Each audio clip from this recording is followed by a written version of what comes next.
একটি টিয়া পাখি একবার একটি লাল লঙ্কার বাগানে লঙ্কা খেতে ঢুকলো, কিন্তু লঙ্কাগুলো এতই বড় ছিল যে সে ঠোঁট দিয়ে ধরতে পারছিল না।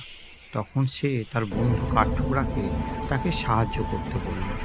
কাঠঠোকরা তখন তার বড় হলুদ ঠোঁট দিয়ে লাল লঙ্কা পেরে দিল। টিয়া পাখি খুব খুশি হয়ে কাঠঠোকরাকে বলল, তুমি যখন গাছের কোঠরে ছোট ছোট বাচ্চাদের নিয়ে থাকবে, তখন আমি তোমায় খাবার জোগাড় করে দেব। কিছুদিন পর কাঠঠোকরা বেশ কয়েকটি বাচ্চা হলো। সে খাবারের জন্য আর গাছের কোটর থেকে বের হতে পারল না। তখন সেই সবুজ সুন্দর টিয়া পাখি বন থেকে কাঠঠোকরার জন্য পেয়ারা, লিচু, আপেল এনে দিল। একদিন কাঠঠোকরা টিয়া পাখিকে বলল, সত্যি তুমি সেরা বন্ধু। বন্ধুত্ব মানে এই, একজনের আরেকজনের জন্য নিঃস্বার্থ সাহায্য।